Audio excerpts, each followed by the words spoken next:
தமிழ்நாட்டையே உலுக்கி இருக்கக்கூடிய ஒரு கஸ்டோடியல் டெத் அப்படிங்கிறது பார்க்க முடியுது. பொலிட்டிக்கலி அதை பேசும்போது இது ஃபோர்த் அப்படிங்கிறாங்க. இந்த 60 நாட்களுக்குள்ளே தாவேக்கா ஆட்சியில் அந்த சார்ஜை தாண்டி இதில் குறிப்பாக என்னென்ன விஷயங்கள் நடந்திருக்கு சார்? ஏன்னா அவர் ஒரு மாற்றுத்திறனாளியர் அப்படிங்கிறாங்க. இப்போ சமீபத்தில் நம்ம பார்த்தோம், ஒரு வகையில் முதலமைச்சர் பணி ஆணையில் கொடுக்குறாரு, அதில் ஒரு மாற்றுத்திறனாளர் ஒருத்தவங்க ரிசிபியண்ட்டாக இருக்காங்கன்னா இவர் இறங்கி வந்தார்னு. அவங்களுக்கான அக்சசபிலிட்டியை நீங்கள் ஸ்டேஜில் என்ஷூர் பண்ணியிருக்கிறது தானே கரெக்டாக இருக்கும், அதான ஃபேருங்கிற மாதிரியான விமர்சனங்கள்லாம் பார்க்கப்பட்டது. ப்ரிசனில் தொடங்கி அல்லது மற்ற எல்லா இடங்களிலும் அந்த அக்சசபிலிட்டிங்கிறது தனி விவாதம். பட் இந்த கஸ்டோடியல் டெத் ஒரு ப்ரூட்டல் போஸ்ட்மார்ட்டம் இதெல்லாம் வச்சு பார்க்கும்போது அது கஸ்டோடியல் கில்லிங் அப்படின்னு தான் நம்ம எடுக்க வேண்டியிருக்கிறது. என்ன நடந்தது ஆக்சுவலாக? இதனுடைய ஓவரால் ஜிஸ்ட் என்னவா இருக்குது சார்? இது போலீஸ் கஸ்டடியில் இல்லை, சாரி, போலீஸ் வந்து அங்கே கொடுத்துட்டாங்க, சிறைக்கு ஒப்படைக்கிறாங்க. சிறைக்கு ஒப்படைக்கப்பட்டவர் அங்கே வந்து கொல்லப்படுறார், அடித்து கொல்லப்படுறார். அரசாங்கம் 3 பேரை சிசிடிவி ஃபுட்டேஜ் பார்த்துட்டு 3 பேர் அரெஸ்ட் பண்ணுறாங்கிறாங்க. இதில் நம்ம அடிப்படையில் புரிஞ்சுக்க வேண்டியது, போலீஸ்காரங்க விசாரிக்கிறாங்கன்னா அது ஒரு கேஸோட தீவிரம் அது இதுன்னு வச்சுக்கலாம். இது வந்து ஒரு 5 பாக்கெட்டு ஹான்ஸ் வச்சுருக்கதா இதான் குற்றச்சாட்டு. இந்த குற்றச்சாட்டு இது ரொம்ப சுலபமாக, இதே குற்றச்சாட்டுக்கு ஆளான தாவேக்காக்காரர்கள் சொந்த ஜாமீனில் அன்றைக்கே வெளியில் போகிறாங்க. இவர் ஒரு மாற்றுத்திறனாளி, அவர் கைது செய்யப்பட்டிருக்காரு, இங்கே ஒப்படைக்கப்படுறாரு. சிறையில் வந்து உங்களோட குற்றமெல்லாம் ஒரு விஷயம் கிடையாது. நீங்கள் கொலை பண்ணவனுக்கு ஒரு மாதிரியான ட்ரீட்மெண்ட்டு, ரிஸ்கி இன்மேட்ஸு அல்லது ரிஸ்க் இல்லாதவங்கன்னு வேணால் 2 இருக்கலாம். சிறையில் இன்மேட்டுனா இன்மேட்டு தான் அவன். உள்ளே வந்து விதி அவங்க ஏற்று பேசிட்டாங்க அப்படின்னு சொன்னால் அதுதான் அங்கே பெரிய பிரச்சனை. அந்த எனக்கு கட்டுப்படலைன்னா ஒன்று அடிப்பேங்கிறதான். முன்பு நீங்கள் கேள்விப்பட்டிருக்கலாம், அட்மிஷன் அடின்னு ஒன்று உண்டு. தியாகு ரொம்ப விரிவாக எழுதியிருப்பார். அவர் போராடி தான் அதை எடுத்தாங்க. நீங்கள் யார் என்ன அந்த கேஸெல்லாம் விஷயமே கிடையாது. ஒருத்தனை உள்ளே வர்றான்னா அவனை அடித்து சரியான அடி அடித்து உள்ளே எடுப்பாங்க. உள்ளே வரும்போதே அவன் பயத்தோடு வரணும். இந்த இடத்துல எதிர்த்து ஒரு வார்த்தை பேசக்கூடாது. சாப்பாட்டில் உப்பு இல்லைன்னாலும் வேறு இல்லைன்னாலும் எது இல்லைன்னாலும் நீங்கள் எதிர்த்தே கேட்கக்கூடாதுங்கிறதுக்காக அடித்து அட்மிஷன் அடின்னு அதுக்கு பேர். இப்போதும் நிர்வாணப்படுத்தி தான் உள்ளே அனுப்புவாங்க. அது உலகளாவிய அளவில் உண்டு. அது இன்மேட்ஸோட பாதுகாப்பு கருதியும் கூட. அல்லது ஆசனவாயில் வந்து தான் இந்த போதைப் பொருட்கள்லாம் உள்ளே திணிச்சு கொண்டு வந்து அவங்க உள்ளே வந்து சப்ளை பண்ணி விற்பாங்க. அப்படிங்கிறதுனால இது வந்து நிர்வாணப்படுத்தி சோதனை பண்ணுறது இருக்கட்டும், அதை அடித்து தான் அதை செக் பண்ணுவாங்கன்னு சொல்லுவாங்க. அது உள்ளே இருந்துச்சுன்னா அது தெரிஞ்சிடும். இந்த மாதிரியான சிஸ்டம் எல்லாம் உண்டு. இது முழுக்க இவர் எதிர்த்து ஏதாவது பேசுனதுக்கான ஐடியா இருக்கும். அப்படி தான் எடுத்துக்க வேண்டியிருக்கு. அப்படின்னா இந்த துறையே எவ்வளோ ப்ரூட்டலாக இருக்குது. செத்து போனதுனால உங்களுக்கு ஒன்று தெரியுது, வேறு என்ன காரணம் இருக்க முடியும்? 5 பாக்கெட்டு ஹான்ஸ் வச்சுருக்காங்கங்கிறதுக்காக ஒருத்தரை வந்து இந்த அளவு போதையில்லா தமிழகத்தை உருவாக்குறதுக்காக காவல்துறை வந்து இவ்வளவு ஆர்வமாக இருப்பாங்கன்னா நம்புறதுக்கு இல்லை.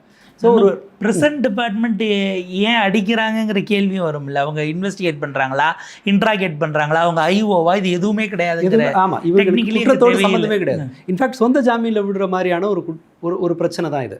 இதில் இவங்க இந்த அரசாங்கத்தோட எதிர்வினையும் பாருங்கள். சாரி சொன்னால் போதுமா, காம்பன்சேஷன் கொடுத்தா போதுமா அப்படின்னு பேசினவங்களோட ஆட்சியில், நான் வந்த அடுத்த நிமிஷமே எல்லாம் சரியாயிடும்னு அவரோட ஆட்சியில் இவர் பரந்தாமன் குறிப்பிடுறபடி 4வது டெத் இது கஸ்டோடி இதில் உள்ள காவல்துறையோட இதுக்குள்ளே அவர்களுடைய அதிகாரத்துக்குட்பட்ட இடத்துல அவருடைய, அதாவது கைதுக்கு பிறகான அந்த பாதுகாப்பு என்பது கவர்மெண்ட்டை நோக்கி அது நகர்ந்துடும். நீங்கள் அது ஜுடிஷியல் ரிமாண்டோ இல்லை ஜுடிஷியல் கஸ்டடியோ அல்லது இங்கே ப்ரிசன் ரிமாண்டோ அல்லது காவல்துறை எடுக்கக்கூடிய போலீஸ் கஸ்டடியோ எதுவாக இருந்தாலும் அது வந்து அரசாங்கத்தினுடைய பொறுப்பு என்கிற அந்த எல்லைக்குள்ளே. ஆமாம், அரசு தான் பொறுப்பெடுத்தாகணும். ஏன்னா இவங்களை இந்த இடத்துல குற்றம் ஒரு பிரச்சனை இல்லைங்கும்போது அவங்க 2 அவர் ஒருத்தரோட தனிப்பட்ட நடத்தை காரணமாக அவர் ஏற்று கேட்டிருக்கலாம். அவர் என்ன கேட்டாருங்கிறது நமக்கு தெரியாது. ஏற்று பேசுனேன்னா உனக்கு இதுதான் கேது. இன்னொன்று என்னால் புரிஞ்சுக்க முடியாத ஒரு விஷயம், இதெல்லாம் செஞ்சுட்டு இவனுங்க போய் தான் வீட்டில் பிள்ளைய கொஞ்சம் முடியுது, சாதாரணமாக சமூகத்தில் நடமாட முடியுது.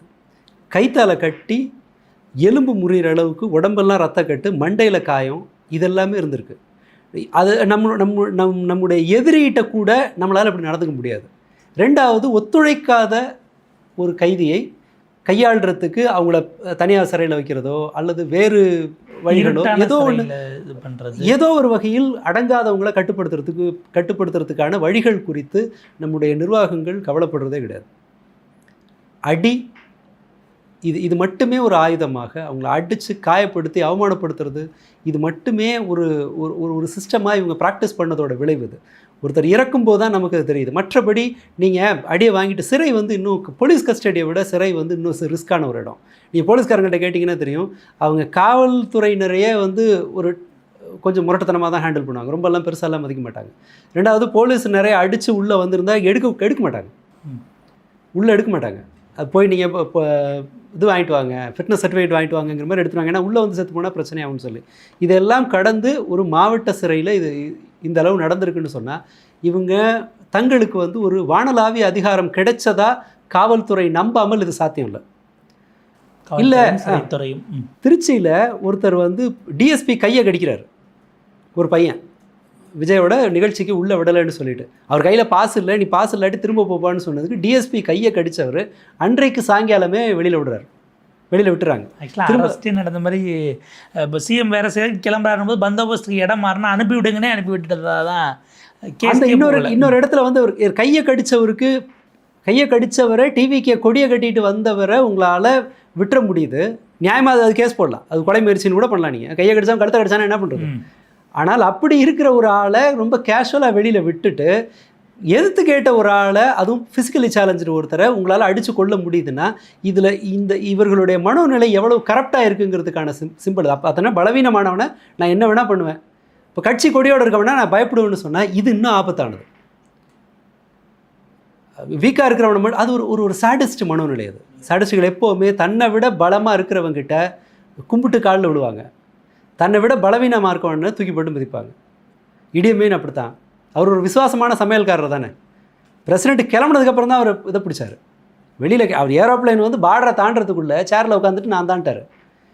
இது வழக்கமான சாடிஸ்ட் மனோபாவம். இது ஒரு அமைப்பு இருக்குல்ல, ஒரு அரசு அமைப்பில் இது இருக்குங்கிறது ஆபத்தான ஒன்று. ரெண்டாவது, இவங்களோட இந்த அரசு அப்படின்னா இப்போ நம்ம எப்படி புரிஞ்சுக்க வேண்டியிருக்குன்னா, கவர்மெண்ட் பதில் சொல்லலை, சிஎம் ரியாக்ட் பண்ணலை, காம்பன்சேஷன் எதுவும் உடனடியாக அறிவிக்கலை, அல்லது இந்த விசாரணை அமைப்பை வந்து ஒரு ஃபேர் என்கொயரி நடக்கணுங்கிறதுக்காக நான் சிபிஐ கொடுக்குறேங்கிற மாதிரியான எந்த எதிர்வினையும் இல்லை.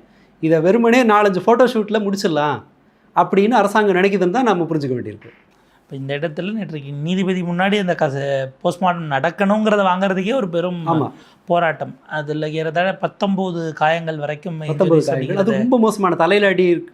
தலையில் காயம் இருந்திருக்கு, எலும்பு முறிஞ்சிருக்கு, உடல் முழுக்க ரத்தக்கட்டு இருந்திருக்கு. அவங்க ஒய்ஃபு சொல்கிறதே, அவங்க பார்க்க போகும்போதே அவர் ஒரு மாதிரி கால் நீட்டி இப்படி மடக்கி படுத்திருந்தாருங்கிற மாதிரி அவங்க மனைவி சொல்கிறாங்க. ஸோ இது ரொம்ப சின்ன வயசு. இப்போ ஒரு அடியில் தவறுதலாக மண்டையில் அடிபட்டு எதேச்சியாக இறக்குறதெல்லாம் இல்லை. அப்படின்னா கூட கோத்தில் அடித்தாங்க, ஒரு கட்டுப்படுத்துறதுக்காக அடித்தாங்கன்னு சொல்லலாம். இது கையை காலை கட்டி அடிச்சிருக்காங்கன்னும் போது, அந்த ரத்தக்கட்டு கை கட்டின தடம் இருக்குங்கும்போது அது வந்து ரொம்ப பிளான்ட் அண்ட் மோட்டிவேட்டட். மரணம் நிகழலாம் அப்படிங்கிற எச்சரிக்கை உணர்வோடு தான் அதை அடிச்சிருக்காங்க. அப்படி எச்சரிக்கை உணர்வுன்னு இல்லை, இப்படி அடித்தா சாவாங்கிறது தெரிஞ்சே தான் அடிச்சிருக்காங்க.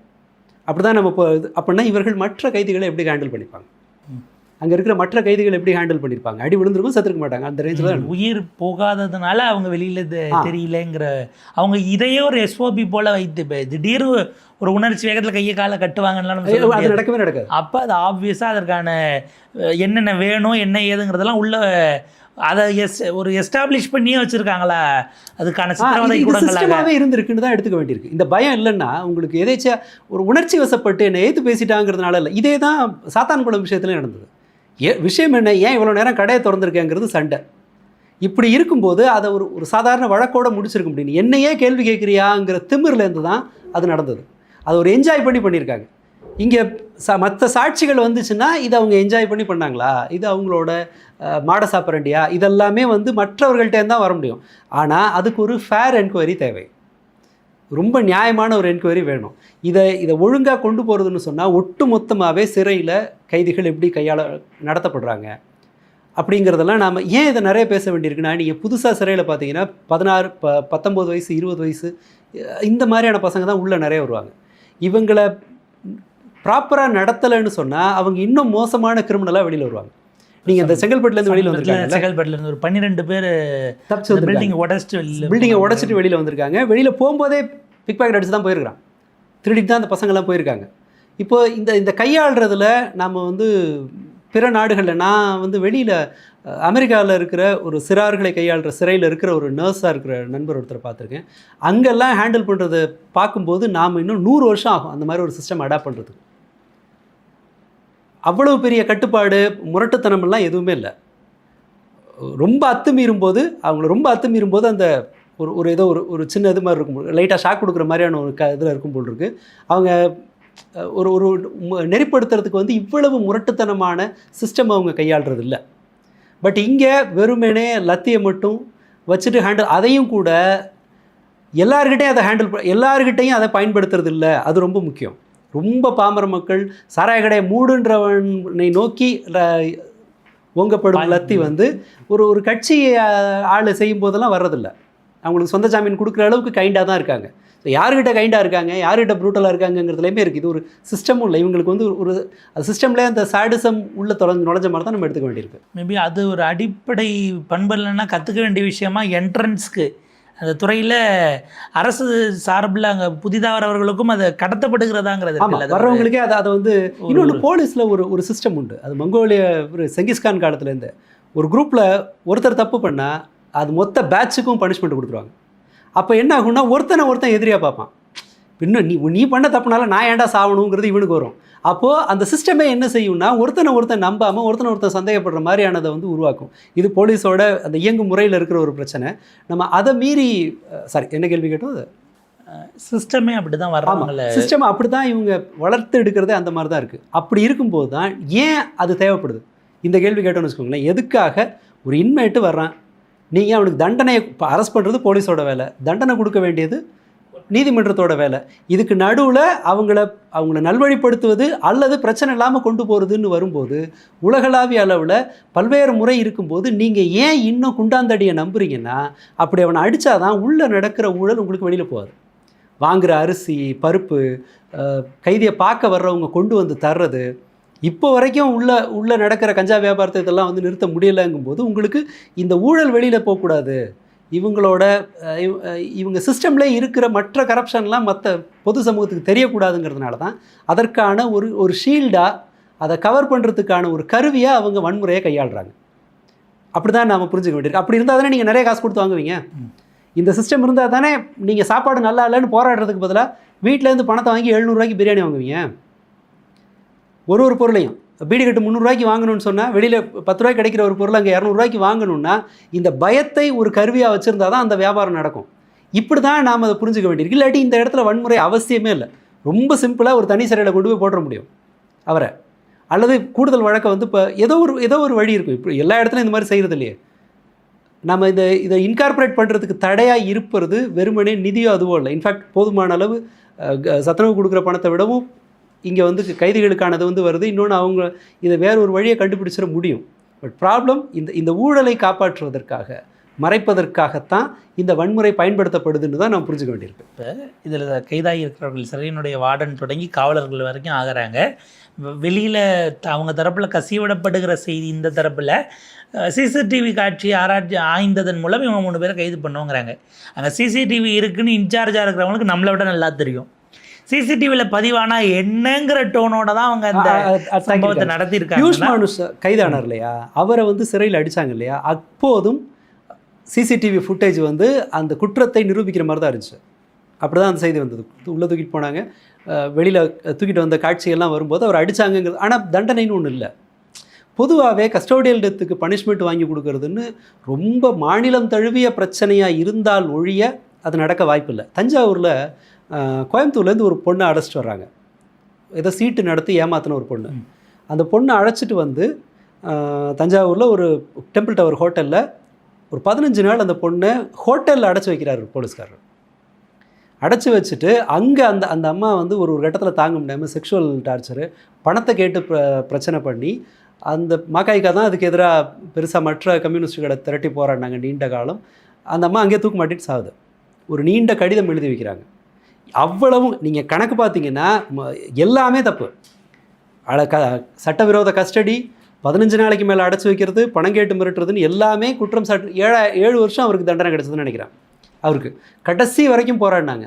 எந்த லெவலுக்கு போச்சுன்னா, ஒரு நியாயமான போலீஸ்காரர் மேலே அப்படி நடவடிக்கை எடுக்கிறீங்களேன்னு ஜாதி சங்கங்கள் போஸ்ட் ஓட்டுற வரைக்கும் நடந்துச்சு. ஆனால் இது போன்ற ஒரு ஒரு ஒரு அமைப்பு நீண்ட காலம் போராடி அதற்கு ஏதாவது நடவடிக்கை எடுத்தால் ஒழிய இது போன்ற கஸ்டோடியல் டெத்துக்கோ அல்லது போலீஸார் சட்டவிரோதமாக செயல்படுவதற்கு எதிரான நடவடிக்கைங்கிறது ஒரு தண்டனைங்கிறது வந்து ரொம்ப ரேராக கிடைக்குதுங்கிறது தான் இந்த துணிச்சலுக்கு காரணம்னு நினைக்கிறேன். இன்னொன்று, இது சிஸ்டமே இன்றைக்கு வழக்குகள் நடத்துவதுங்கிறதே ஒரு மிக நீண்ட பிரயத்தனமாக ஒரு லாங்கர் ரனில் நம்ம அதுலேயே எல்லாமே எக்ஸாஸ்ட் ஆகக்கூடிய ஒரு நிலையில் இருக்கும். குற்றம் சாட்டப்படுகிறவர்கள் தங்கள் துறையை சார்ந்தவர்களாகவே இருந்தால் ஸ்டேட் அதை வந்து இன்னும் ஆற போடுறாங்களோங்கிற ஒரு பார்வை இருக்குல்ல, அது கவனிக்கத்தக்கது இல்லை. அது அந்த தைரியம் தான். கவர்மெண்ட் நம்மளை காப்பாற்றிடுங்கிற துணிச்சல் இல்லாமல், இப்போது குஜராத் முதல்வராக மோடி இருந்தபோது அப்பப்போ ஒரு நியூஸ் வரும், அங்கேருந்து வந்தாங்க ஒரு தீவிரவாதிகள் வந்தாங்க, அவங்கள நாங்கள் ஒரு சதியை முறியடித்து என்கவுண்டர் பண்ணிட்டோம் அப்படின்னு சொல்லி வரிசை என்கவுண்டராக நடந்துட்டு இருந்துச்சு. இந்த என்கவுண்டர் இதெல்லாம் வந்து நடக்கிறத பற்றி அந்த யார் ஒரு அந்த இதை மறந்துட்டேன், ஒரு பொண்ணு வந்து பாம்பேலேருந்து வேலை தேடி வந்த ஒரு பொண்ணு, அவங்கள வந்து அந்த விசாரணையை சுப்ரீம் கோர்ட் எடுத்த பிறகு அந்த மாதிரி எந்த தீவிரவாதியும் அங்கே வரவே இல்லை. நம்மளை தாண்டி ஒரு இடத்துல விசாரணை நடக்குதுங்கும் போது இதை மாதிரியான தீவிரவாதிகள் வந்தாங்க என்கவுண்டர் பண்ணோங்கிறது அப்படியே நின்று போச்சு. வன்சாரெல்லாம் அரெஸ்ட் ஆகி அதெல்லாம் நடந்த உடனே நம்ம கட்டுப்பாட்டை மீறி விசாரணை வேற ஒரு இடத்துல நடக்குதுன்னொடனே திடீர்னு வந்து இந்த தீவிரவாதிகள் வருகை அப்படியே நின்று போச்சு அப்ரப்டா. இப்போ அப்படின்னா இது போன்ற வழக்குகளை விசாரிக்கிறதுக்கு வேற ஒரு சிஸ்டம் வேணும். போலீஸார் ஈடுபடுகிற இது மாதிரியான போலீஸார் மேலே சந்தேகம் வந்துருச்சுன்னு சொன்னால் அதை விசாரிக்கிறதுக்கு வேற ஒரு இண்டிபெண்ட் ஏஜென்சி இருந்தால் ஒழிய இந்த குற்றங்கள் நிற்காதுங்கிறதுக்கான ஆதாரங்கள் நிறைய இருக்குது. நீங்கள் சாத்தான்குளத்துக்கு பிறகு ஒரு சைலன்ஸ் இருந்துச்சு, அதன் பிறகு ஆரம்பிச்சது. இப்போ வந்து இந்த 60 நாளைக்குள்ளே 4ன்னு சொன்னால் இது இன்னும் இப்போ ஏன் இதை பேச வேண்டியிருக்குன்னு சொன்னால் நாளை பின்ன இந்த உரையாடல்களை மூலமாவது ஏதோ ஒரு வகையில் இது மாதிரியான கஸ்டோடியல் டெத்தை தடுக்கிறதுக்கான ஏதோ ஒரு நடவடிக்கை வருங்கிற எதிர்பார்ப்போடு தான் நாம் பேச வேண்டியிருக்கு. அதை பேசணுன்னா நாம் விவாதிக்க வேண்டியது எங்கேருந்து இந்த துணிச்சல் வருது, இந்த தேவை என்ன வருது.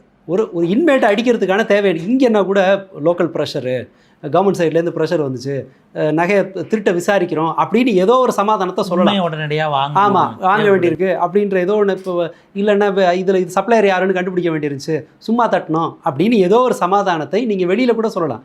சிறையில் சொல்ல வேண்டிய தேவை என்ன இருக்குது? அது அவசியமே இல்லை. அப்போது சிறைத்துறையில் நடக்கிற அத்துமீறல்களுக்கு காரணம் என்னன்னு விசாரிக்காத வரை, அது குறித்த விவாதம் வராத வரை இது இன்னொரு 3 மாதம் கம்மிட்டு இருப்பாங்க. அடுத்த எழுத்து பேசுகிறவனுக்கு இதே மாதிரி ஏதோ ஒன்று நடக்கும். இது ரொம்ப ஆபத்தான ஒரு போக்கு. ஏன்னா இனிமே வர்ற காலம் வந்து ஒரு சமூகத்தில் இது போன்ற குற்றங்களில் ஈடுபடுபவர்கள் எண்ணிக்கை அதிகமாகும். உணர்ச்சி வசப்பட்டு குற்றம் செய்பவர்கள். இப்போ நீங்கள் கணக்கு பார்த்தீங்கன்னா இப்போ நடக்கிற குற்றங்கள் 10 வருஷம் முன்னாடி நடந்த குற்றங்கள் பார்த்தீங்கன்னா ரியல் எஸ்டேட்டு, இந்த கூலிப்படை, இந்த கொலை தான் நிறைய நடக்கும். இப்போ பார்த்தீங்கன்னா காரணமே இருக்காது, ஒரு பெரிய காரணம்னு ஒன்று இருக்காது, ஓவர்டேக் பண்ணுற தகராறுலாம் எடுத்துகிட்டு போய் சொல்லுறானுங்க. இது ஒன்று நடக்குது. மாங்காய் பறிச்சதுக்கு கண்டிச்சிருக்காரு ஒரு ஆள், 1 மாதமாக பிளான் பண்ணி கொலை பண்ணியிருக்கானுங்க.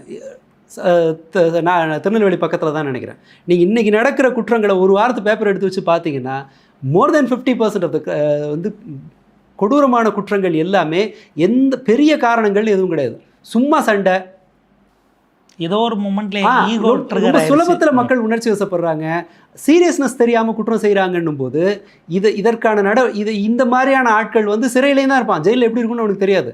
அங்கே போய் எடுத்து தான் பேசுவான், சண்டை போடுவான். இப்போ நீங்கள் இதே ப்ரூட்டல் நடவடிக்கை வந்து எடுக்கிறீங்கன்னா நம்ம மேலும் மேலும் மேலும் கூடுதலாக குற்றவாளிகளை தான் உருவாக்குவோம். கிளைச்சிறைகளில் வர்ற பெரும்பாலான குற்றவாளிகள் 18 வயசு 19 வயசில் இருக்காங்கன்னும் போது அரசாங்கம் அதை உணர்ந்து இவங்களை என்ன சரி பண்ணுறது, எங்கே பிரச்சனை நடக்குதுன்ற அந்த வகையில் சிந்திக்கணும். பட் அப்படி போகிற மாதிரி தெரில. ஒரு லைனில் சொல்கிறதா இருந்தால் கொடூரமான தண்டனைகள், தாக்குதல்கள் மூலமாக உங்களால் குற்றத்தை குறைக்கவே முடியாது. அது ரிஃபார்முக்கான ஒரு பேஸும் கிடையாது. ஆமாம், அது நீங்கள் மேலும் மேலும் கூடுதலாக குற்றவாளிகளை தான் உருவாக்குவோம். ரெண்டாவது இந்த கிரவுண்டு இந்த மாதிரி சீரியஸாக இருக்கும்போது, இப்போ உள்ள விடலைங்கும்போது டிஎஸ்பி கையை கடிக்கிற அளவுக்கு பொது சமூகத்தில் வந்து உணர்ச்சி வசப்படுதல் கூடுதலாக இருக்குது, ரிஸ்க்கை பற்றின அவேர்னஸ் குறைவாக இருக்குன்னும் போது கவர்மெண்ட் இப்போது சுதாரிச்சிருக்கணும். நான் இது கூட இல்லை, கையை கடிச்சப்பே கவர்மெண்ட் சுதாரிக்கணும். இப்போ ஒரு டெத்து வந்திருக்கு அப்படின்னும் போது அவங்க இன்னும் கூடுதலாக சுதாரிக்கணும். எனக்கு அப்படி செய்வாங்கன்னு தெரில. இதை சமாளிக்க இன்னொரு ஃபோட்டோ ஷூட் தான் நடக்கும். அல்லது திடீர்னு யாராவது ஒருத்தர் கிளம்பி வந்து, அல்லது கூட்ட நிகழ்ச்சி யாராவது ஒருத்தரை கிளப்பி விட்டு ஐயோ குதிரை பேரம் நடக்குதுன்னு இன்னொரு ட்ராமாவை ஆரம்பிக்காமல் இருந்தால் சரி. ஆனால் அங்கே தான் போய் முடியும் பாருங்கள், அப்படி தான் இருக்கும். பாப்போம். எனக்கு அதாவது அடல்ட்டாக இருக்கக்கூடியவர்களுக்கான ப்ரெசன்ஸே இப்படி இருக்குன்னா ஜுவனைலுக்கானது எப்படி இருக்குன்னு என்னால் யோசிக்க முடியாத ஒரு சூழல் இருக்குது. At the end of the day ஜஸ்டிஸை சர்வ் பண்ணுவதற்காக இந்த அரசு முயற்சி எடுக்கிறதா, அக்கௌண்டபிலிட்டின்னு வச்சா எந்த லெவலில் வைக்க போகிறாங்க, அக்கௌண்டபிலிட்டி நீங்கள் வச்சுட்டு இந்த வழக்கோடு அதை முடிச்சிட போகிறீங்களா, என்டையர் சிஸ்டத்துக்கான ரிஃபார்ம்ஸை கொடுக்க போகிறீங்களா, ரிஃபார்ம்ஸ் வித்தின்லேருந்து வராமல் வெளியிலேருந்து எவ்வளோ உங்களால் புஷ் பண்ணிட முடியும். ஏன்னா நீங்கள் அப்படி ஒரு பெரிய அளவுக்கு யோசிச்சிங்கன்னா நீங்கள் வந்து அந்த ஐபிஎஸ் போலீஸ் லாபிக்கு எதிராக நீங்கள் பொசிஷனிங் பண்ணக்கூடிய ஒரு துணிச்சலான முடிவை ஏதோ ஒரு வகையில் இருக்கக்கூடிய அந்த ஈக்குவலிபிரியத்தை டிஸ்டர்ப் பண்ணாமல் நீங்கள் அதை செய்ய முடியாது. ரிஃபார்ம்ஸ் அப்படிங்கிறது அந்த ஒரு கட்ஸோட இந்த அரசு நகர்கிறதா அப்படிங்கிறதெல்லாம் நம்ம இல்லை. ஆனால் எனக்கு அந்த நம்பிக்கை இல்லை. ஏன்னா எதனால் அப்படி சொல்கிறேன்னு சொன்னால், இவங்க இன்னமும் அந்த பழி போடுகிற பழக்கத்தை இன்னும் மாற்றலை. அரசு அமைப்பதற்கு முன்னால் எப்படி பழி போட்டாங்களோ அதே பேட்டர்னை தான் அவங்க இன்னமும் ஃபாலோ பண்ணுறாங்க. அக்கௌண்டபிலிட்டி பொறுப்பேற்றுக்கொள்வது அப்படிங்கிறதும் அதுவும் எந்த எந்த எந்த லெவல்லையும் இருக்கிற மாதிரி எனக்கு தெரில. காம்பன்சேஷன் கொடுக்குறதுலையும் கூட இவங்களுக்கு ஒரு பெரிய பயம் இருக்க மாதிரி எனக்கு தெரியல. அந்த அம்மோனியா டெத்து வழக்கமாக ஒரு அரசுக்கு வந்து பெரிய பதட்டத்தை உருவாக்கணும். நீங்கள் இந்த மாதிரி ஒரு பெரிய லெவலில் மரணங்கள் நிகழும் போது அரசின் அலட்சியம் இருக்குங்கும் போது பதறி போய் என்ன பண்ணாங்கன்னா கூடுதல் நிவாரணம் கொடுப்பாங்க.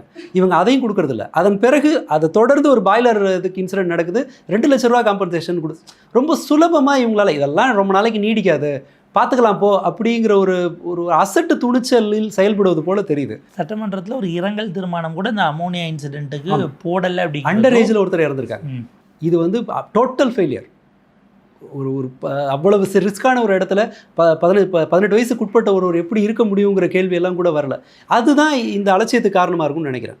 எந்த பெரிய நெருக்கடியும் அரசாங்கத்துக்கு வர மாதிரி தெரியல. அதனால் அந்த நெருக்கடி வர்ற வரை அரசு பொறுப்பேற்றுக் கொள்ளாது. அரசு பொறுப்பேற்றுக் கொள்ளாத வரை பிரச்சனைகள் தீராது. பார்ப்போம். அது உரியபடியிலான ஜஸ்டிஸை யார் வாங்கி தருவாங்கிறதான் இப்போ பிரதான கேள்வியாக இருக்குது. ஏன்னா இந்த வழக்கு என்பது it's a fight against the system என்பதாகத்தான் இருக்கும். இதுக்கான அந்த ஃபைட் ஃபார் ஜஸ்டிஸ் நம்ம புரிஞ்சிக்க வேண்டியிருக்கு. உங்கள் நேரத்துக்கு கருத்துக்களுக்கு முக்கிய நன்றி.